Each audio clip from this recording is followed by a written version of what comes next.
Hello, my dear students. I hope everyone are doing good. So today, let's see anti-arrhythmic drugs. So before going into this anti-arrhythmic drugs, we will see what is arrhythmia. Arrhythmia is irregular rhythms in heart. So why we will get this irregular rhythms in our heart?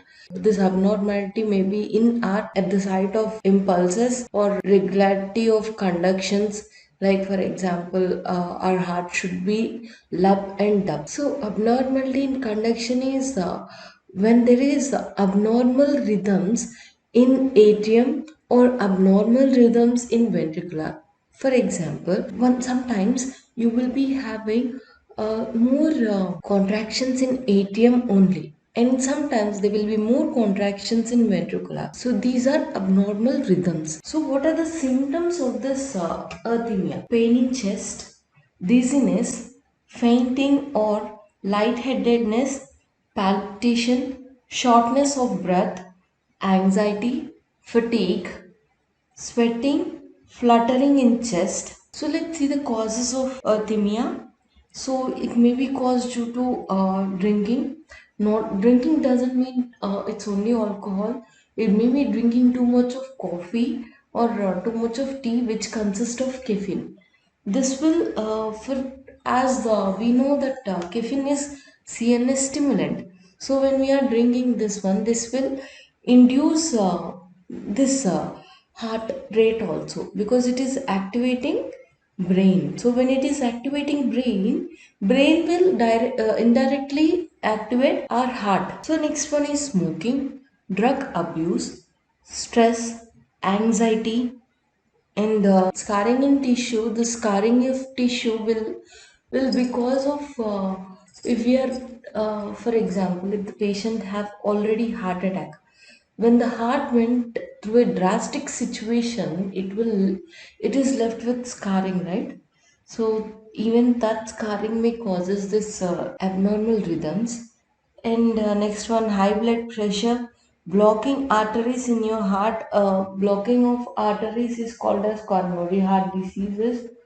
Okay, and if there is any change in heart structure, like cardiomyopathy and hypothyroidism and hypothyroidism, diabetes, sleep apnea, and genetics, and certain medications and supplements, like even when we are taking continuous citrazines or any cold drugs, that will also cause this alteration in rhythms. So let's see, in this you have two types of arrhythmias. One is bradyarrhythmias and tachyarrhythmias.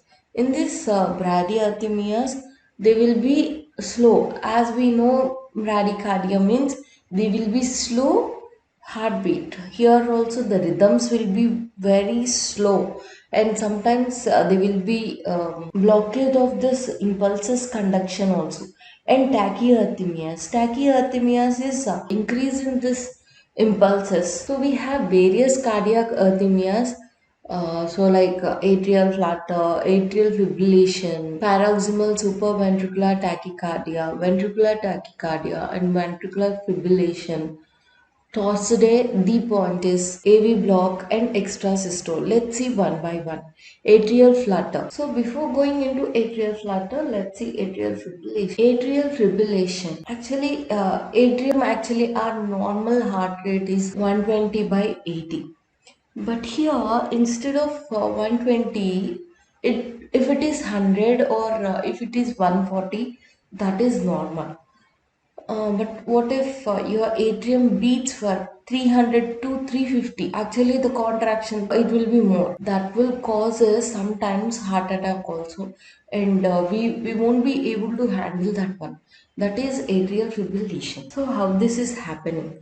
Our atrium, this will happen due to there will be electrical impulses which are produced by atrium that will block AV node. Actually, SA node will give some impulses, so that should be carried out by AV node. But here what will happen, instead of this AV node won't work properly sometimes. Otherwise, SA node is giving so much of impulses that will causes this atrial fibrillation. For example, if you see this one, the diagram, this is atrial fibrillation. So if you see, on in atrium it is contracting, like in atrium it is contracting 5 to 10 times, but if you see in ventricular it is giving only one impulse, so that is atrial fibrillation. And next one is atrial flutter. Atrial flutter is same as atrial fibrillation only. So if you see in this diagram, actually normal rhythm is this one. But if you see, our atrium is pressing very hardly and it is beating so many times. Here, if you see clearly, you can see the walls movement. So here, if you see, it is beating very fast, so only atrium will get beaten fast. This atrial flutter will be common when we are even in stress, when we are in angry or when we are in deep stress. Then also we will get this one. Everybody will be feeling like, oh my god, my heart is running fast. That is nothing but atrial flutter. So next one is extrasystole. This extrasystole is premature ectopic beats. What will happen here? They will be skip of beat. This will happen in atrium only. Okay, here, so here there will be abnormality of, as it is skipping a beat, there will be abnormality. This beat skipping, it will be in our heart only. For example, if you see, this should be our ECG, right? So when this is skipping, when atrium is skipping extrasystole, so if you see the QR complex, this is not completed, right? That's because of this extrasystole. So there is a skip of this rhythm. Next one, for example, this is the ECG. So here if you see, this is the clear one. But if you see here, there is no sharp peak, isn't it? That will happen in this extra system. Next one is paroxysmal supraventricular tachycardia. In this, there will be only fast rhythms in upper ventricular part. Supraventricular, that's why it will be only on upper part of the ventricles, not whole ventricles, only upper part of the ventricles. And here the rate will be 150 to 200. In atrial flutter, it will be between 200 to 350 per minute. And in atrial fibrillation, it will be from 350 to 550 per minute. And if you see in paroxysmal, the beat will be from 150 to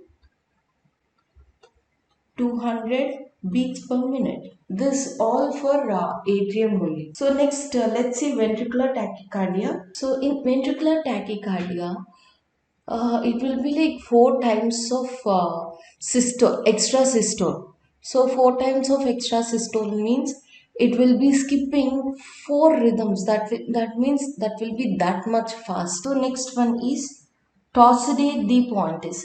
This Torsade de pointes is twitching of points. So what in this is very life threatening one, and this is uncommon. Like this is not that much common for everybody. So in this, there will be rapid QRS complex, like that will be like that, like because it is going rapidly. That's why, and you will be having long QT interval. So next one is ventricular fibrillation. This ventricular fibrillation is very common. Most of the heart patients will be experiencing this ventricular fibrillation. This ventricular fibrillation will be like they will be fast rhythms, rapid rhythms in the heart only in ventricles. This will be like from 2 to 5 minutes, but if it is more than that, then this may cause death to the fatal to the person. We will give electrical shock to heart, but when it is coming, when there is any, normally if you have seen in hospitals, they used to give this cardiac electric shock with paddles on their heart. But what if we are opening the heart and when we get this ventricular fibrillation, there will be one pedals as I'm showing now. There will be one two pedals. With the two pedals, they will directly keep on heart and they will give shock. So with that shock, this heart will beat normally. So next one is atrioventricular block. This atrioventricular block will be in heart. When there is a AV node blockage, we will get this atrioventricular block. What will happen? There will be more rhythms in atrium, but less rhythms in ventricle, because AV node is not supplying enough enough impulses to the heart. Example, this one. So here if you see, in SA node it is giving impulse normally, but if you see in AV node it is not giving this impulse to all ventricles, isn't it? This is AV node blockage. So let's see the classification of antiarrhythmic drugs. So here we have four types of classifications, okay? And before getting into this classification, we will see who have invented this classification. Williams and Singh, 1969, they have invented this four systems of classification, and these four types of drugs very difficult to give to patient, because all these four classes of drugs or will also show various advantages. For example, if I am taking calcium channel blocker, this calcium channel blocker, it is used not only in arrhythmics, it's also used in antihypertensive and anti-anginal congestive heart failure, isn't it? So the same class we are using now also. So not only this anti-arrhythmic action, it also have various different actions, mechanism of actions. That's why it's very difficult to take these classes of drugs. Okay, so let's get into the class 1. This class 1 is membrane stabilizing agent. Okay, in this membrane stabilizing agent, we have three different types of subclassifications. One is moderately decreasing dV by dt of phase 0. Okay, what is dV by dt, ma'am? Previously, when I am talking about introduction, I have spoken about this dV by dt. DV by dt is when there is depolarization and repolarization, there will be changes in voltage when there is change in time. Okay, according to the time, the voltage will change. For example, when it is in phase 0, actually it used to be when the action potential is in resting membrane potential, then it will be having phase 0. When we have this action potential, when it is in resting membrane, it will be having minus 90 MV. Okay, so after that it will go into minus 40, minus 20. So in time, the voltage is also changing, right? That's why it is change in voltage to according to the change in time.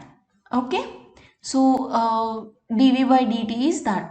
So moderately decreasing this voltage, first of all, or according to the time. And next one is little decrease in dV by dt. And third subclassification will be marked decrease in dV by dt. So this moderately decreased dV by dt, the drugs which are coming under this is quinidine, okay, procainamide. And when it is coming to subclassification B, it is lidocaine. We have seen this lidocaine last sem. Have you remembered that one?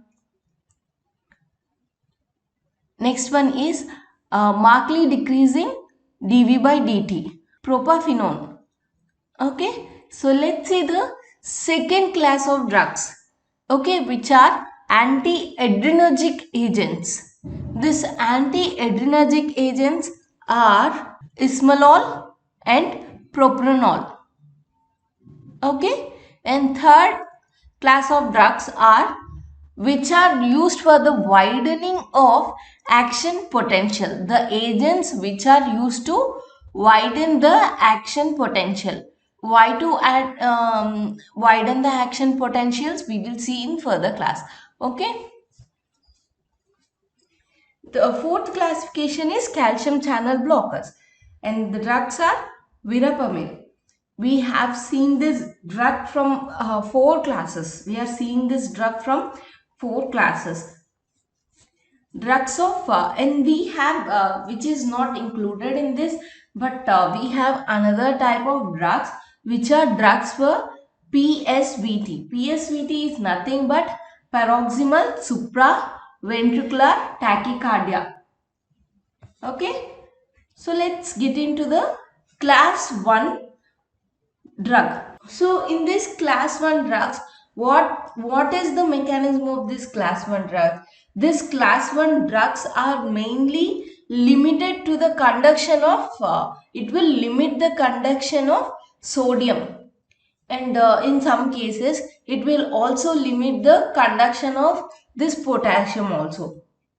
So when they are limiting this conduction of sodium and potassium across the cell membrane, what will happen? If you have seen in local anesthetics, the anesthetic effect is due to the blockage of the sodium channels, isn't it? When sodium doesn't enter into the cell membrane, doesn't enter into the cell, how that cell will conduct, isn't it? So here we will get this local anesthetic effect.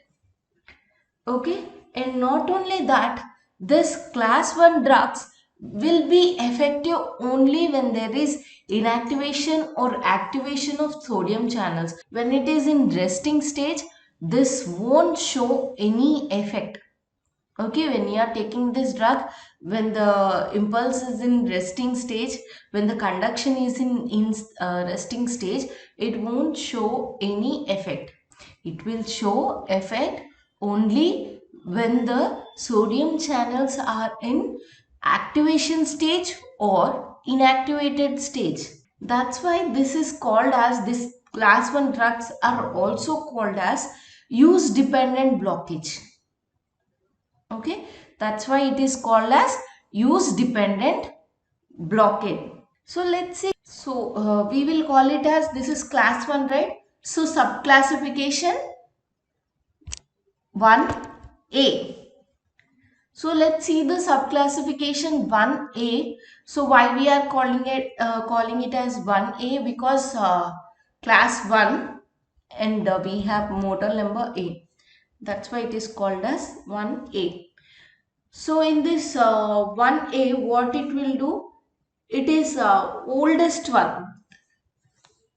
This 1A anti-arrhythmic drugs are oldest anti-arrhythmic drugs. Okay, these are the starting drugs. We can say it as these are the starting drugs of this anti-arrhythmic drugs. Okay, and what it will do? They will block only open state sodium channels. We have seen how the sodium channels will open and close. So these drugs will go and attack only the channels which are open, and also it will have a slight effect, not a deep effect, a slight effect on our resting channels also. So when the sodium channel is in resting phase, then also this will attack that channel, but this action only will be very slight one. So let's see what is the recovery time of this quinidine. The recovery time will be 1 to 10 seconds after taking this drug. After showing its action, the recovery time will be 1 to 10 seconds. So here what it will do, it will suppress EV conduction and prolong refractoriness. The sodium channel blockers will, this blockade of the sodium channels will be greater when we have higher frequencies, like when we have premature depolarization or atrial fibrillation. At that time, this will show more effectively. This drug will show more effective. Okay, so let's get into the drug. The drug is quinidine. So this quinidine is obtained from cinchona bark. The cinchona bark belongs to alkali drug. Okay, so let's see the pharmacological actions. If you go into this pharmacological actions, the first one will be CVS, cardiovascular system, because we are talking about heart, it will be CVS. And in CVS, the first action will be heart. What it is doing? It will block opened state sodium channels, and when it is blocking that, it will decrease automaticity and excitability, and rate of phase zero depolarization will be decreased, and conduction velocity will be decreased. For example, if it is when I am taking for atrial fibrillation, okay, the conduction of atrium will be more in that area. So when I am taking this drug, it will decrease the conduction of that atrium. Okay, what is happening here? The conduction is reducing means the beat will be reduced. When the beat is reducing, the heart will go very slow, but heart won't stop here, but the heart conduction will be reduced, decrease. Okay, and also it will block potassium channels and increases duration of action potential. What it will do, ma, it will block potassium channel, and when it is blocking this potassium channel, it will increase the duration of action potential. I told you, our ECG will be like this.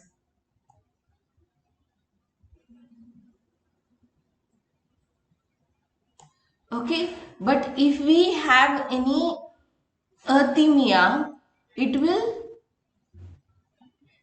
affect this QRS curve, isn't it? So now my curve is like this.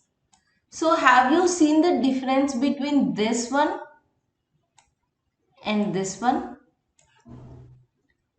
Okay, so this will, when there is a prolonged action potential, this will return back to this stage. Okay, and prolonged effect, and the third effect will be refractory period will be prolonged. Okay, as it is blocking, the refractive period will be also prolonged because it is blocking both potassium and sodium channels.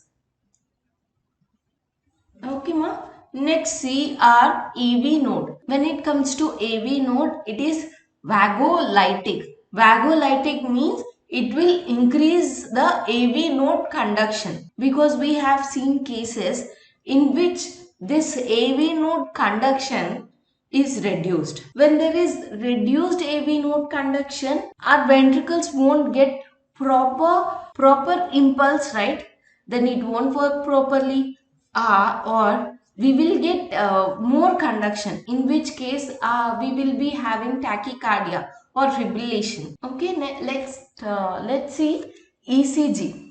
I already told you it will increase the QRS complex and QT interval.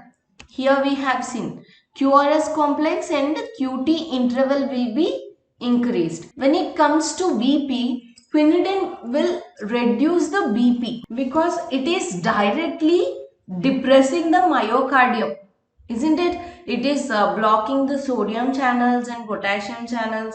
So it is directly showing depression on the myocardium, and indirectly it will block our adrenergic alpha adrenergic receptors. When it is blocking this alpha adrenergic receptors, our BP will fall, because adrenergic means it comes under sympathetic. When they get blocked, it will show opposite action, right, which is fall in BP. So next pharmacological action will be skeletal muscle. In this skeletal muscle, what will happen? It won't stop the conduction of sodium. and potassium in only heart, right? It will show each and every place. So the conduction of the skeletal muscle will also be reduced. Quinidine, this is great for malaria fever.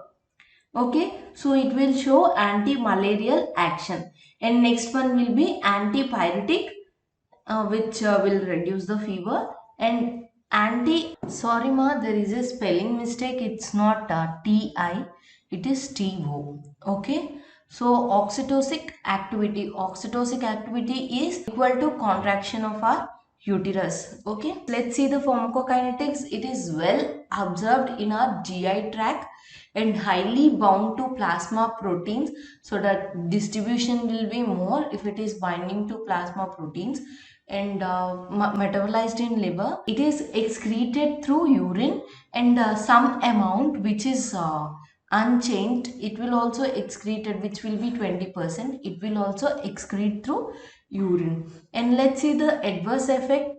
Thrombocytopenia is the main side effect of this drug. Okay, diarrhea and fallen BP, hepatitis, and when you are taking large dosages of this quinidine, it will cause one syndrome which is called as synchronism. This synchronism is nothing but when we are taking quinidine a large amount, it will show tinnitus. Tinnitus is nothing but you will be having a type of ringing sound, or some buzzing sound in your ears. You will also have deafness, headache, blurred vision, diplopia. We have seen this diplopia and photophobia. You won't want to take these photos. You will be feeling shy, confusion, and delirium, disorientation, and psychosis. Drug interactions, we should not take this quinidine with more neuromuscular blockage. Why we should not take this with neuromuscular blockage? Because it is also have the skeletal muscle blocking effect. When we are taking with neuromuscular blocking agents, it will do more harm. So more sodium ions will be blocked. When there is more sodium ions are blocked in our body, we will get paralyzed. Increase the effect of neuromuscular blockage and we will go into paralyzation. Okay, and quinidine we should not add with beta blockers or verapamil, potassium salts. So if we are taking all this together, what will happen? It will arrest the cardiac, so the heart will stop. That's why we should not take quinidine with remaining this drugs. So let's see the therapeutic uses of this one. Quinidine is a good anti-arrhythmic activities. I told you previously also, this is used as a first drug, like from olden ages we are using this quinidine for this arrhythmia condition. But we have reduced the use, we have reduced to take this drug because of its adverse effects and availability. Okay, this is not available easily in market. And also if you have seen by mistake, if you have taken this one, it will causes psychosis to you, psychosis to the patient. So we won't suggest these type of drugs more frequently. Okay, and next one is we will this drug mostly for patients who have this atrial fibrillation and atrial flutter, and occasionally for some patients we will give for ventricular tachycardia also. Okay, so now let's talk subclass 1b. So in this 1b, the main drug will be lidocaine. So this subclass 1b, it will block the sodium channels. Whether it is inactivated or open channel, this will, subclass 1b will show effect on these two types of sodium channels. And also this won't take much time for delaying the recovery, and this subclass 1b will be reducing or depressing our AV conduction or prolonged APD, ERP, and QT. And lignocaine, when it comes to lignocaine, as we all know this drug, it's a local anesthetic drug, but we can give it as anti-arrhythmic drug also, because when it is stopping the sodium channels, it won't stop only in that area. So it is stopping when we are injecting IV, it will reduce the heartbeat also. But in local anesthetics, we have seen some conditions. I have told this point should be noted like that, isn't it? In that one, what I told, if we are taking anesthesia through IV, it will cause irritation, isn't it? That area will get irritated. So what will happen here means, heart is more important than irritation or swelling or any infection, isn't it? Because if heart stops, the person will die. That's why we will give this local anesthetics through IV. When we are giving through IV and we are not applying as a ointment, or we are not inhaling as a gas, here we are applying, we are giving IV. So it will it will reduce the heartbeat, because it is seizing the sodium channels. Okay, we will be having some sodium channels already in the muscles of the heart, myofibrils of the heart. That's the reason they will contract slowly. And not only that, as it is decreasing the AV conduction, we will be using mostly this one for ventricular fibrillation. Okay ma, where we will use for ventricular fibrillation.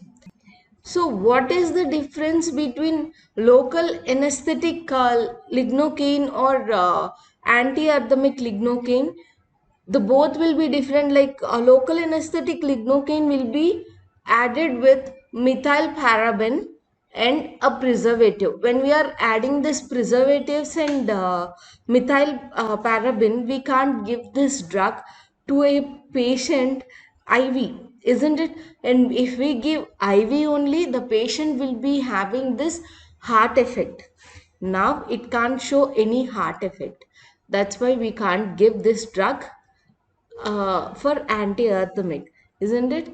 When we are giving, the both drugs will be different, used as an anti-arrhythmic agent, used as a local anesthetic. Lignocaine used as an anti-arrhythmic agent, and lignocaine used as a local anesthetic. Okay, so when we are taking this, we will give injection. Anti-arrhythmic means, let's see the pharmacological actions. It will, I already told you, when it is when the sodium channels are inactivated stage or in open stage, this lignocaine will go and affect that one. Okay, the predominant effect will be in depolarized tissue. If we have any depolarized tissue, it will go and it will show its first effect over there.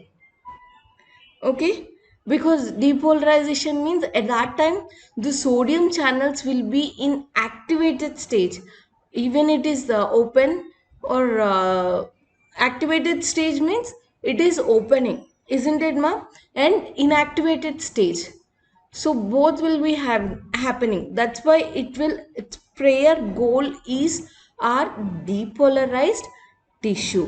When it comes to cardiac tissue, it will show minimal effect, and our target is also that only. What if it show high effect on our cardiac tissue? It will stop whole sodium, and our heart won't beat fast. As it is doing AV conduction also, as it is reducing AV conduction also, what will happen? It will stop the whole heart. Instead of use, we will get disadvantage. That's why we are choosing this type of drugs. So what will happen? It won't show much effect on normal cardiac tissue. Okay, when there is depolarized tissue, then only it will show effect. Let's get into the pharmacokinetics. So it is inactive when we are taking orally, isn't it? We already know that lidocaine have, lignocaine have first pass metabolism, so it won't show any effect when we are taking orally. So we have to take IV. As I told you, we have only one route for anti-arrhythmic, that is through IV. When it comes to distribution, it will go into, it is highly lipid soluble. As it is highly lipid soluble, it will go and travel, it will cross the blood brain barrier. Okay, and it is poorly bound to plasma proteins, and it is metabolized in liver and excreted through urine. And if we see this t half is 1 to 2 hours, it will show the effect for 1 to 2 hours.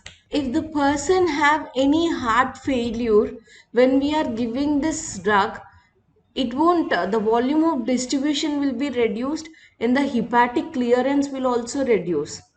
Okay, it won't metabolize clearly, and it will accumulate in our liver. Okay, so when we are giving this to heart failure patients, we have to be very careful. So we have to give in low dosage, it should be maintained dosage. Okay, and even in the person who have this hepatic diseases, when we are giving to the person who have this hepatic diseases, to them also we have to reduce the dose, because I already told you, the person, it will accumulate in the liver. Okay, when it is accumulating in liver, it will causes liver diseases. So already this person have this hepatic diseases, so when we are giving this drug to him, it will cause more harm than use. So drug interactions. In this drug interactions, if we are giving this lignocaine with any propanol, what will happen? Okay, it will reduce the elimination of this drug from the hepatic blood. Why it is reducing the elimination in this liver? Because it will stop, this propanol will stop the hepatic blood flow. That's why we will get hepatotoxicity. That's why we should not give lignocaine and propanol at a time.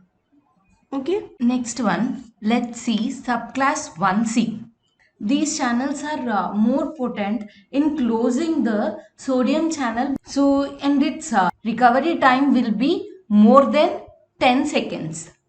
Okay, so it is a longer recovery period actually. So what it will do, it will delay conduction and prolong PR intervals, and it will also broaden the QRS complex, because in arrhythmias the QRS complex will be skipped or QRS complex will be reduced. So here what will happen, it will broaden the QRS complex. Okay, so the beat will be proper. So this subclass 1C have proarrhythmic potential. This proarrhythmic potential means it will be having more frequency than previous arrhythmia. Okay, for example, if the patient have this arrhythmia already, okay, any arrhythmias, ventricular fibrillation or ventricular atrial fibrillation or atrial fluttering or any other extrasystole or anything, if the dose is extra, this have capacity to increase this arrhythmias. Okay, that is called as proarrhythmia. Okay, so sometimes when the patient is having this arrhythmias, when he is approaching the hospital, if the doctor is unable to decide the dose, and if he is giving more dose to the patient, this will cause a huge damage to the patient's heart, and the patient may die. Let's see the drugs. The first one will be propafenone. So this one, these drugs are very potent in blocking the sodium channels. Okay, and it will depress the phase 0 depolarization, and it will reduce the conduction. And when it is reducing the conduction, it will show more effect on Purkinje fibers or his Purkinje. Okay, and it will reduce the action potential duration also, because what will happen in arrhythmias, this action potential duration will be less. Okay, and it have very high effective to our beta adrenergic blocker also, inducing this congestive heart failure. Okay, that's why it is increasing the congestive heart failure, and also it will cause bronchospasm. Okay, so these drugs, this subclass 1C drugs are not suitable for the patients who have this heart attack. Any damage to the heart, not only heart attack, any damage to the heart, and those with ischemic heart diseases. So next one, let's see the pharmacokinetics of this subclass 1C. So when we are taking this drug, we will take orally. These two drugs are taken orally, and two drugs undergo first pass metabolism. When it is going on first pass metabolism, we have to remember that in this first pass metabolism, the major metabolite is isoenzyme CYP2D6. Okay, this is the main isoenzyme. This will metabolize this drug. So when the patient is having less, and as this is very important enzyme, sometimes patient may not, sometimes patient may have deficiency of this enzyme. Okay, when the patient is having deficiency of this enzyme, when we are giving this drug, patient won't be able to metabolize. Okay, so we will search for other alternative. And in some conditions, the patient may have extensive of enzymes, like this enzyme will be more. In that patients, we will give CYP2D6 inhibitors like fluoxetine. When we are giving this inhibitor, it will increase the bioavailability. Okay, and it will also increase the plasma concentration. So bioavailability and plasma T-half will be differing to patient, because as we know, in each and everybody we won't have in same quantity of this enzyme, isn't it? That's why. So next, let's come to adverse effects. If we see the adverse effects, we already spoken that it will causes the it will causes proarrhythmias, isn't it? So it will increase the arrhythmias. It may, it's not like it will, it may increase the arrhythmias, and also it may causes congestive heart failure and causes even death also. Okay, and let's see the other effects. Sorry ma, there is a spelling mistake for effects. Okay, and other effects are like bitter taste or metabolic taste. Here the person may have nausea, vomiting, constipation, bradycardia, and bronchospasm. We have already spoken. Due to beta adrenergic blockers, we will be having this bronchospasm, isn't it? And the blurred vision will is common for both drugs, but if you are taking this flecainide, blurred vision is very common with this drug. Let's see the uses, ma. It is used to treat supraventricular arrhythmias. Okay, and can also be used in ventricular arrhythmias. Next, let's see beta blockers.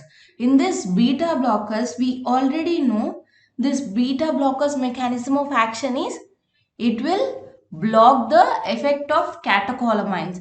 If you are not very familiar with this blockage, you can go back to the video and see my beta blockers in and the main effect of this class 2 drugs are it is used for this suppression of adrenergically mediated atopic activities. What is this adrenergically mediated atopic activity? Is our heartbeat depends on our autonomic nervous system, isn't it? Sympathetic nervous system. When sympathetic nervous system will activate, when adrenaline releases.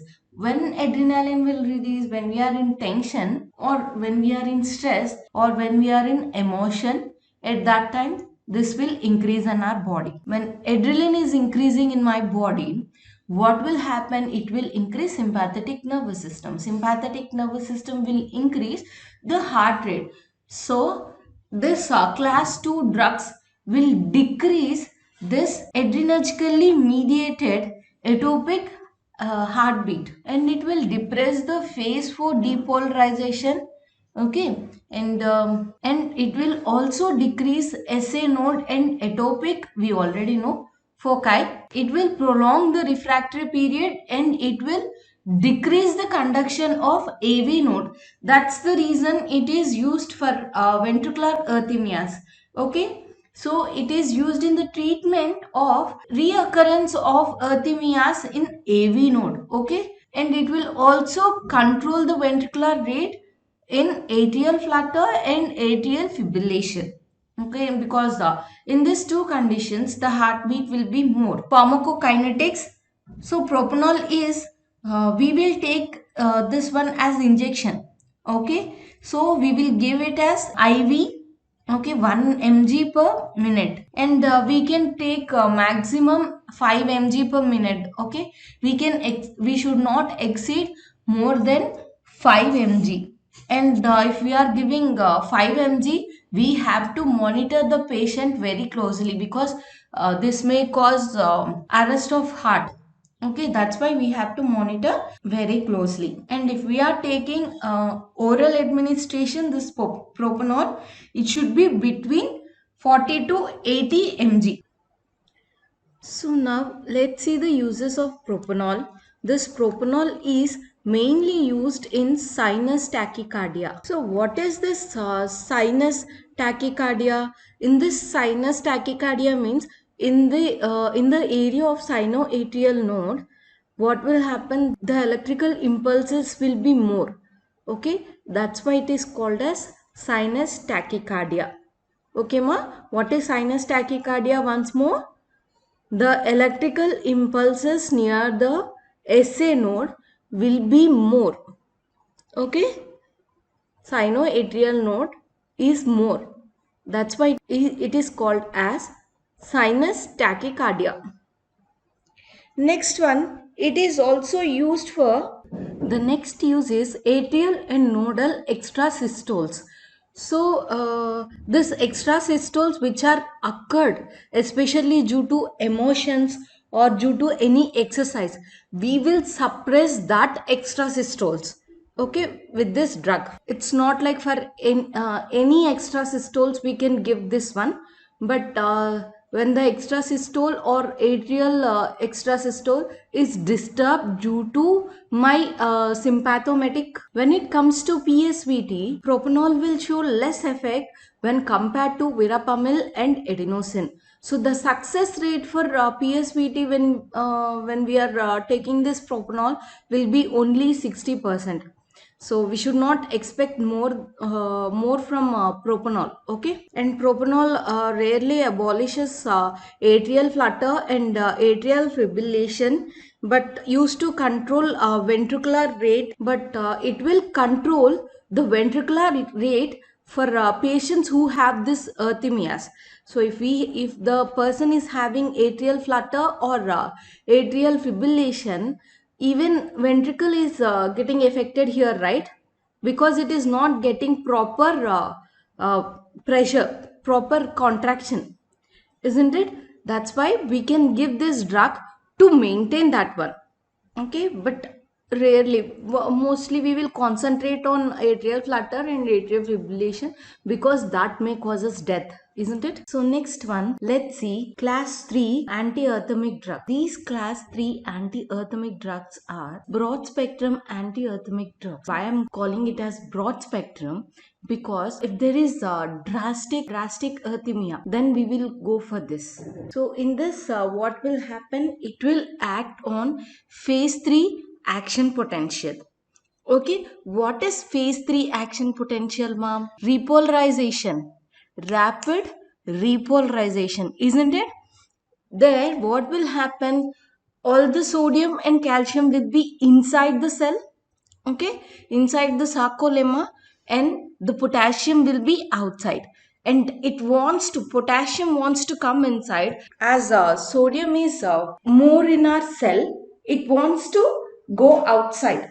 Okay, when it is outside, it want to come inside, but now it is inside, so it wants to go outside. So when they are inside, we will call it as rapid repolarization. They wants to go out with speed. Okay, so here what my drugs will do, class 3 drugs, they will prolong this repolarization state. Okay, when they are prolonging this repolarization state, what will happen? The action potential will widen, so potassium channels will be blocked. Okay, and sodium will be inside. When sodium is inside, what will happen? More action potential will increase, right? So this phase is increasing, the third phase is increasing. Actually final phase will be our sodium should go out. So sodium potassium pump will get activated, so potassium will come inside. They both are enemies, and sodium will go outside, and we will get sodium is outside, calcium will also slowly go outside. But here everything is in steady state. Okay, nothing is going anywhere. That's why your action potential will increase. And not only that, our refractory period will also increase. Okay, in this the first drug will be amiodarone. Okay, amiodarone. So this is an unusual iodine containing highly lipophilic compound. Okay, and it will act for long period of time. So what this drug will do? It will prolong action potential duration, and this will act on potassium channels. It will block potassium channel. Okay, during action potential. So when it is blocking that one, our refractory period will be increased. Okay, and not only that, it will suppress the ununiformity of this refractory period. And not only that, it will suppress normal automaticity. And also it will block inactivated sodium channels. Okay ma, because sodium went inside, after that it will close. So now the sodium channels are inactivated. This drug will go and act on that inactivated sodium channel. So what will happen? In depolarized tissue, this will happen only in depolarized tissue. So in depolarized tissue, it will decrease the conduction. Okay, not in every cardiac tissue, only in depolarized tissue it will decrease the conduction. It also have some beta blocking nature, beta adrenergic blocking nature. So it will block that one, and not only that, it will also block calcium channels. Okay, so the it will decrease our heart rate and AV conduction. Okay, so now I am saying that it will decrease AV conduction. So to which type of arrhythmias we can give this? We can give for ventricular fibrillation, or ventricular, any ventricular tachycardia we can give. Okay, and coming to pharmacokinetics. In this pharmacokinetics we will give through oral administration, and the bioavailability of this drug is 30%. It can give we can give it as IV also. And when we are giving this drug will accumulate in our whole body. Like in fat, it will get wherever we have fat, it will go and it will accumulate there. And in muscles, it will get accumulated in our muscles, and in lungs, liver, skin, and everywhere it will get accumulated. That's the most drastic side effect of this drug. And also it have long half life, that is 1 to 2 months. And it is metabolized in liver and excreted into bile.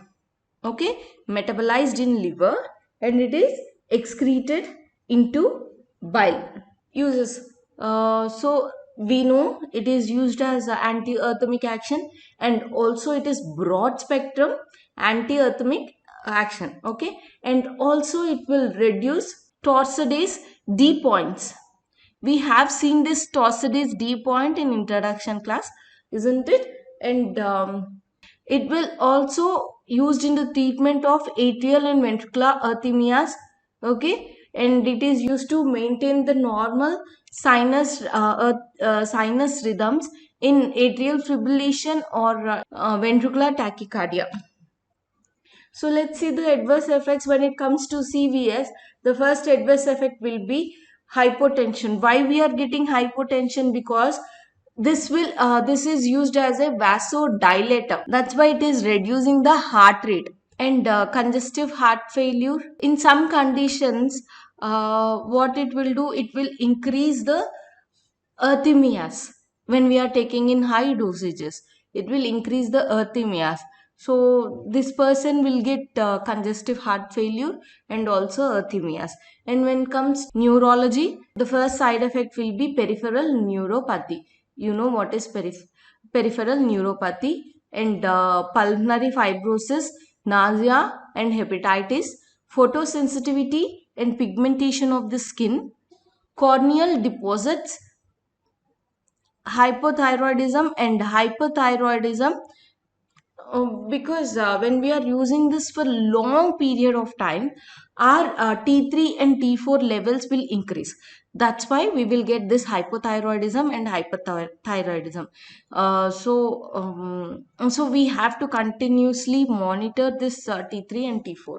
Not only decrease, it will also increase or decrease. It will affect our thyroid gland. So let's see the drug interactions. So in this drug interactions, the first one will be, we should not take this drug with verapamil. Okay, when we are taking this drug with verapamil, it will show depression action. Both have the same action. So further, the patient heart will slow down and it will stop beating. So it will inhibit the renal clearance of digoxin. So that's why we should not take with digoxin. Okay, we can't even take with quinidine or procainamide, because it will increase this concentrations of those drugs. So when we are giving this drug and we are also taking that drug, that may cause like the patient may go into heavy arrhythmias, and it will stop his heart and it will damage his walls also. Okay, and we should not take this with warfarin, which is anticoagulant drug. So when we are taking this, even this drug is, as we will take both, it will show a great anticoagulant effect. By this, I'm concluding the anti-arrhythmic drugs. So these are the anti-arrhythmic drugs which we will use in reducing the dysrhythms of this heart. Thank you everyone and have a nice day.